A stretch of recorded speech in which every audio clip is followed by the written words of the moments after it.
chers membres du Mistral Social Club. C'est Anaïs et Charlotte. Bonjour à tous. Je me présente, je suis coach sportif depuis plusieurs années maintenant et passionnée de bien-être. C'est pour cela que je suis ravie de partager cette chronique avec vous. Un sujet très à la mode en ce moment, mais qu'est-ce exactement ? Pour y répondre, nous sommes partis vous poser quelques questions à vous, chers auditeurs. Et voici vos réponses. C'est quoi pour vous un moment bien-être ?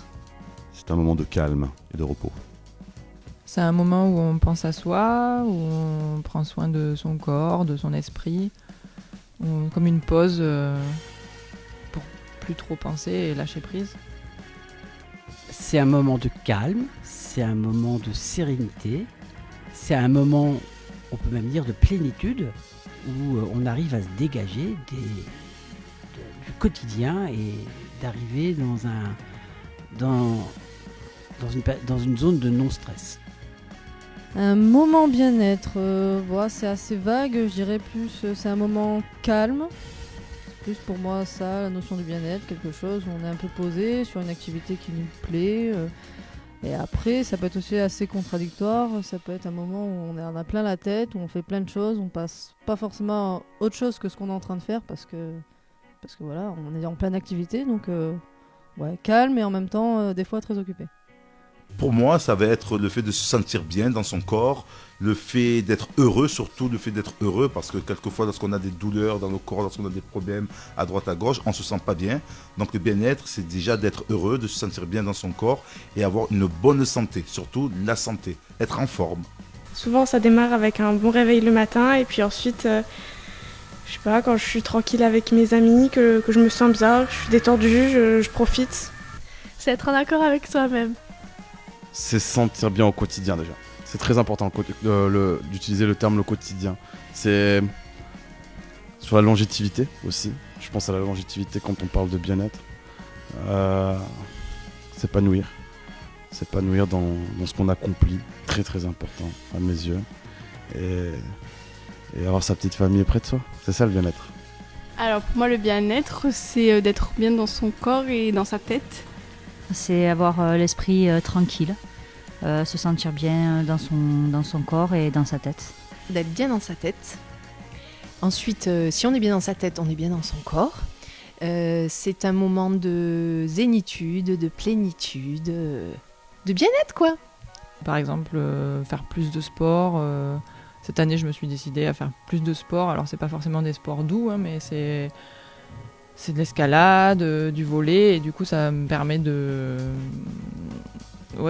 prendre soin de moi et de lâcher prise. Je reviens à ce mot, mais c'est vrai que c'est un peu le mot à la mode, lâcher prise, mais c'est plutôt ça, ouais. Écouter de la musique tranquillement sur un canapé, marcher dans la forêt, faire du ski sans les remonter, marcher dans l'eau. Très personnellement, c'est le sommeil. Ouais, je dirais beaucoup de sommeil, une bonne nuit, et en général ça va mieux. Ouais, ça améliore clairement la qualité de vie, en tout cas personnellement oui. Donc la marche, moi j'aime beaucoup marcher. La relation avec la nature est extrêmement importante. C'est éviter la ville le maximum, éviter la mécanique, éviter le numérique. C'est vraiment rentrer dans les choses essentielles. Et puis la deuxième chose, c'est l'exercice mental, c'est-à-dire c'est arriver à se recréer dans des périodes de très forte agitation, de grand stress, à se recréer des images mentales positives qui permettent de ne pas se laisser embarquer par les éléments négatifs. Penser un peu plus à moi, à prendre soin de moi. Souvent, j'écoute de la musique, ça me détend beaucoup. Et puis ensuite, ça dépend des activités que j'ai à faire pendant la journée. Parler avec les gens, ça m'aide aussi la plupart du temps. Base numéro 1, bien manger. Numéro 2, bien dormir. Numéro 3, faire du sport. Alors du coup, pour être bien dans mon corps, je fais du sport et j'essaie d'avoir une bonne alimentation. Et dans ma tête, j'essaie de faire des trucs qui me plaisent.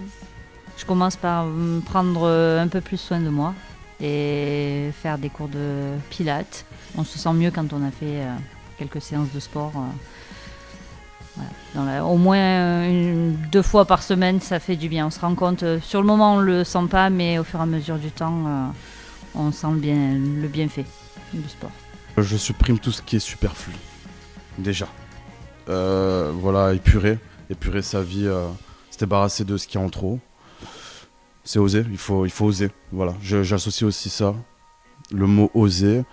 Voilà, faire des choix qui nous correspondent et qui nous amènent à une meilleure version de soi-même, j'ai envie de dire. De faire du tri autour de moi. Toutes les personnes toxiques qui m'embêtaient et que dans ma tête, ça ruminait, j'élimine pour attirer des personnes qui sont dans le même mood que moi ou qui sont joyeux, etc. Je peux pas tout éviter, mais du coup, depuis que je fais ça, je me sens mieux et autour de moi se dégage une espèce d'énergie positive. Bon, en anneau et nos bas, mais du coup, j'ai plus trop ces personnes toxiques qui me pourrissaient, à qui je n'osais pas dire stop, arrête, etc. Et je suis très contente du petit ménage que j'ai fait et qui m'était nécessaire. Merci à tous pour vos réponses et des idées bien-être à portée de main. Nous espérons vous avoir donné l'envie d'entreprendre plusieurs de ces idées pour votre bien-être. Et pour compléter, nous allons partir voir quelques professionnels du bien-être pour en savoir plus et qui auront sûrement des astuces à nous donner. Le prochain sera avec une sophrologue du pays salonnais. Restez connectés!